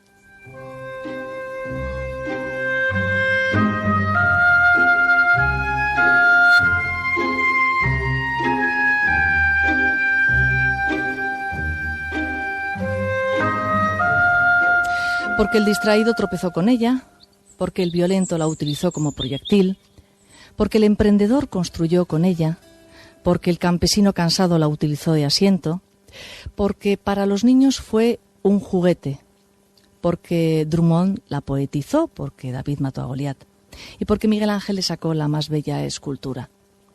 En todos estos casos, la piedra no fue el problema, fue el uso que de ella hizo el hombre.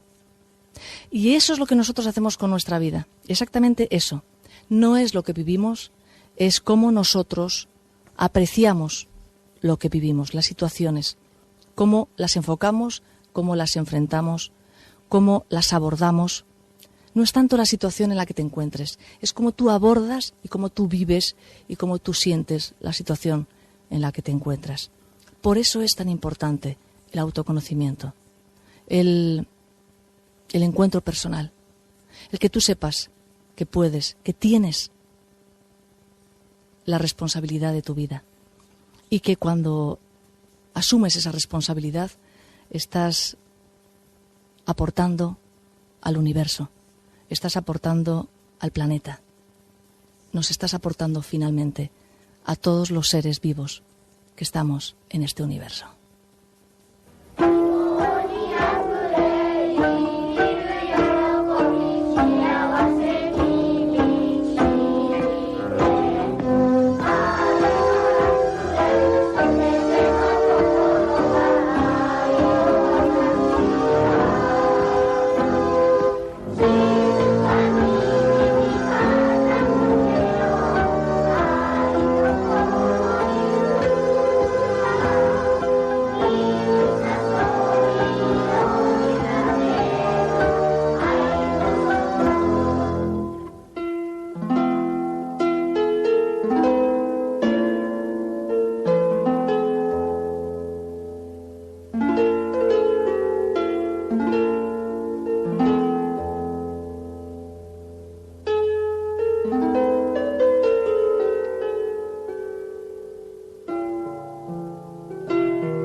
¿Cómo será la vida de un árbol? ¿Qué sienten? ¿Cómo pasan su tiempo? ¿De verdad que lo quieres saber? Oh, sí, me gustaría mucho saberlo. Y el maestro le hizo quedarse de pie, quieto, absolutamente inmóvil, en medio del bosque durante toda la mañana. Cuando el muchacho volvió a la cabaña a la hora de comer, le preguntó el jardinero: ¿Qué tal? ¿Ya sabes cómo sienten los árboles? Y el aprendiz le respondió: Sí, y nunca creí que aprendería tantas cosas en una sola mañana. Has comenzado a comprender la sabiduría de los árboles, le dijo el maestro satisfecho.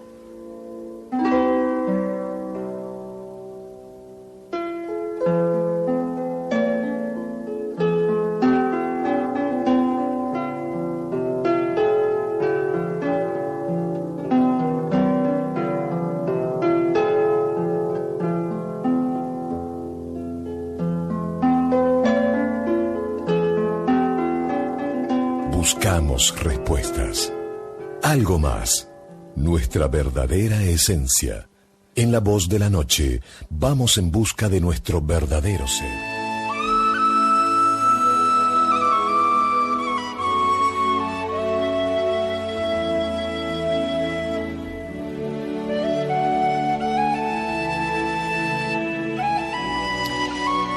Después de un tiempo, uno aprende la sutil diferencia entre sostener una mano y encadenar un alma. y uno aprende que el amor no significa acostarse, y una compañía no significa seguridad, y uno empieza a aprender. Y uno empieza a aprender que los besos no son contratos y los regalos no son promesas. Y uno empieza a aceptar sus derrotas con la cabeza alta y los ojos abiertos. Y uno aprende a construir todos sus caminos en el hoy, porque el terreno del mañana es demasiado inseguro para planes.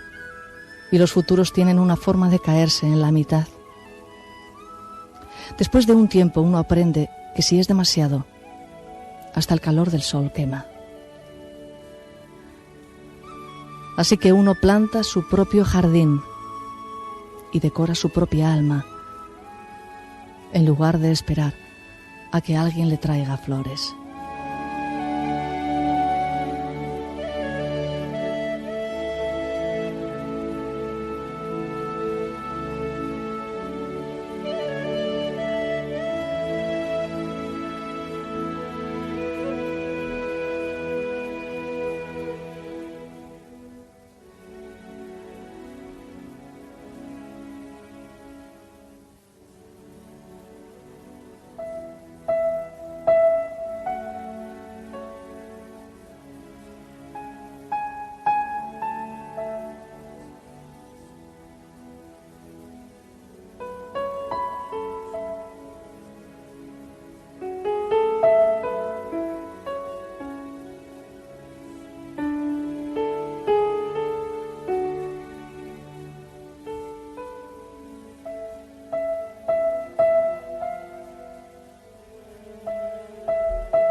Uno aprende que realmente puede aguantar, que uno realmente es fuerte, que uno realmente vale, que uno aprende y aprende, y con cada día aprendes que estar con alguien porque te ofrece un buen futuro significa que tarde o temprano querrás volver a tu pasado.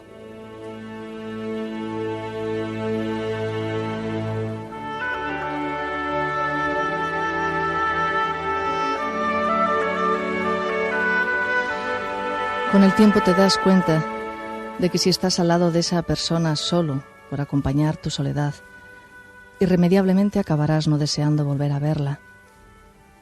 Con el tiempo entiendes que los verdaderos amigos son contados y que el que no lucha por ellos tarde o temprano se verá rodeado solo de amistades falsas. Con el tiempo aprendes que las palabras dichas en un momento de ira pueden seguir lastimando a quien heriste durante toda una vida. Con el tiempo aprendes que si no te disculpas, dos amigos pueden dejar de amarse por el resto de sus vidas y ya nada será igual. Con el tiempo te das cuenta que aunque seas feliz con tus amigos, algún día llorarás por aquellos que dejaste ir. Con el tiempo te das cuenta que cada experiencia vivida con cada persona es irrepetible.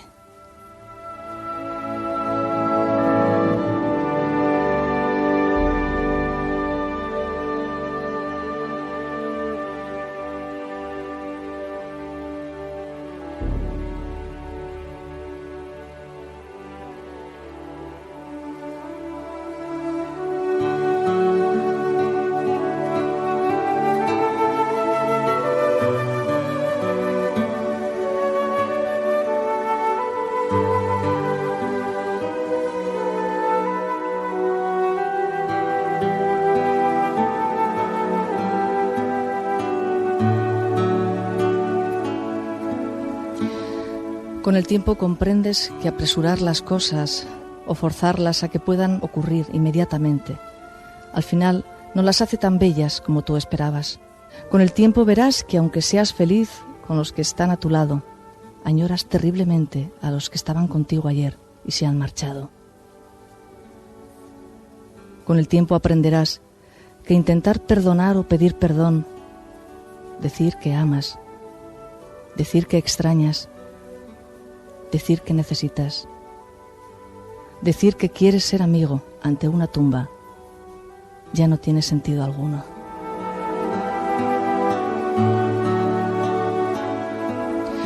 Pero desafortunadamente, solo con el tiempo aprendemos.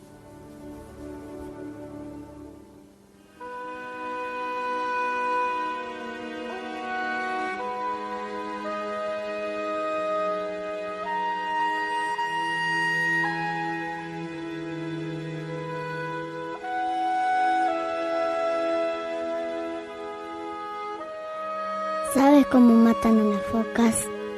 Le das golpes en la cabeza para no hacerle marcas en el cuerpo y poder vender mejor sus pieles. Hay países a los que no les interesa prohibir estos crímenes. ¿Sabes cómo puedes ayudar a las focas? No comprando ningún producto que contenga piel de foca.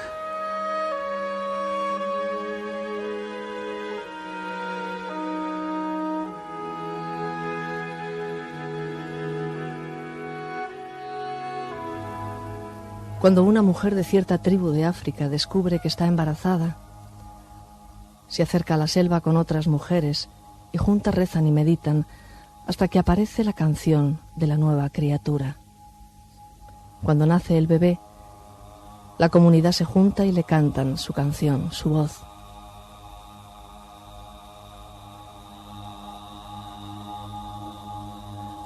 Cuando el niño comienza su educación, el pueblo se junta y le canta su canción. Cuando se convierte en adulto, la gente se junta nuevamente y le cantan su canción.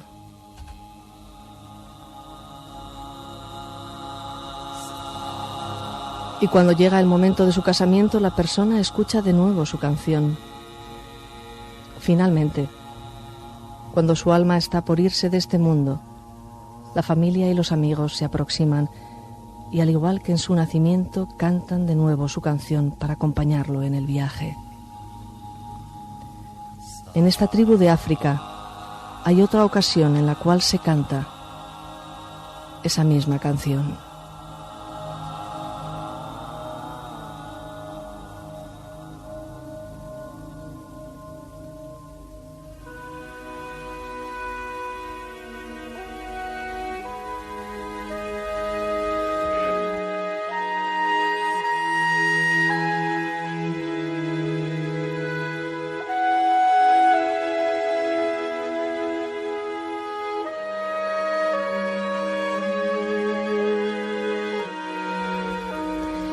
Si en algún momento de su vida la persona de esta tribu de África comete un crimen o un acto social aberrante, lo llevan al centro del poblado y la gente de la comunidad forma un círculo a su alrededor. Entonces le cantan su canción.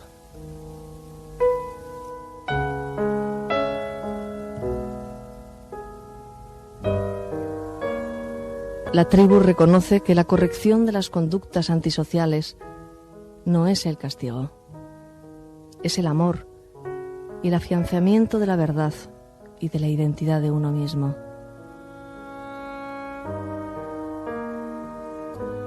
Cuando reconocemos nuestras propias canciones, ya no tenemos deseos ni necesidad de perjudicar a nadie. Tus amigos conocen tu canción y la cantarán cuando tú lo olvides.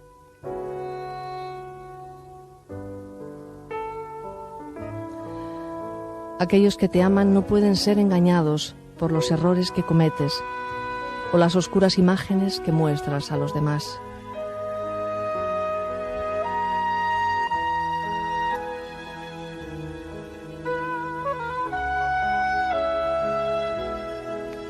Ellos cantarán entonces tu canción, porque ellos recuerdan tu belleza cuando tú te sientes feo, porque ellos recuerdan tu integridad cuando tú te sientes quebrado, porque ellos recuerdan tu inocencia cuando te sientes culpable y tu propósito en este mundo cuando tú te sientes confuso.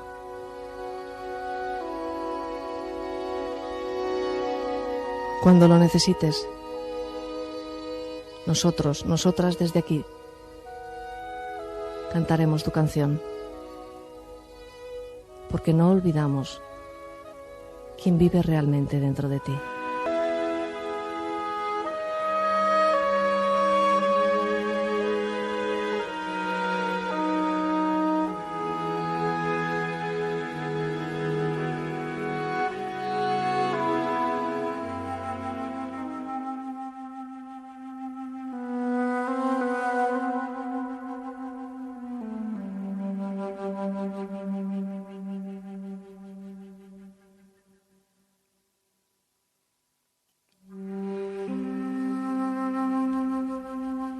Cierra los ojos, si lo que estás haciendo te lo permite. Respira, hazte consciente de la respiración. Imagina un lago plano, silencioso, una puesta de sol, un paraje místico.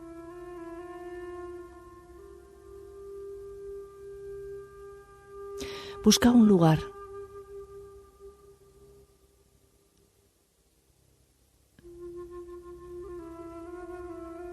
ese es tu lugar, una roca, un hueco en un árbol, en un tronco caído.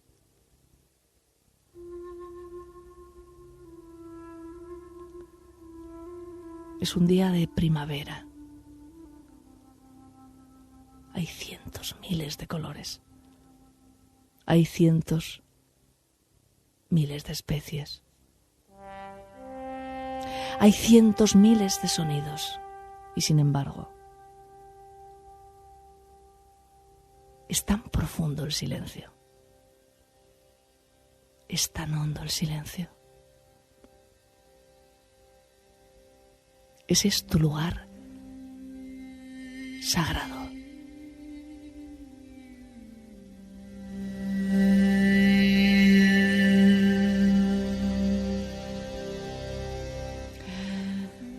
Desde ese lugar sagrado tienes un poder sagrado. Y un poder sagrado siempre es un poder bien entendido y bien utilizado. Honestamente, ¿qué estás haciendo por mejorar el mundo?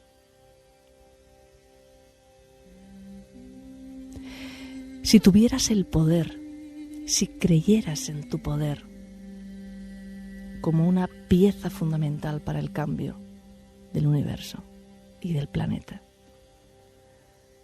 si tuvieras ese poder,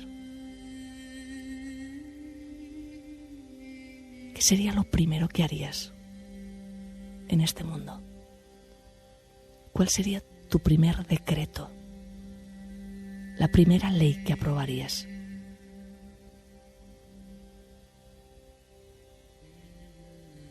¿Qué harías para mejorar el mundo?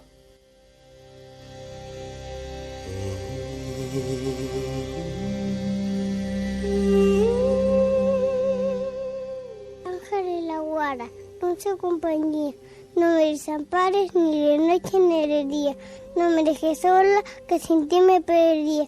4 esquinitas tiene mi cama, 4 angelitos guardan mi alma, 2 en la cabecera, 2 en los pies y otro que me quiere y me cuida también. Buenas noches. Hagamos algo para que el mundo de nuestros hijos sea un mejor mundo, para que todos los seres tengamos los mismos derechos. Un beso muy fuerte. Hasta el próximo sábado. Buenas noches.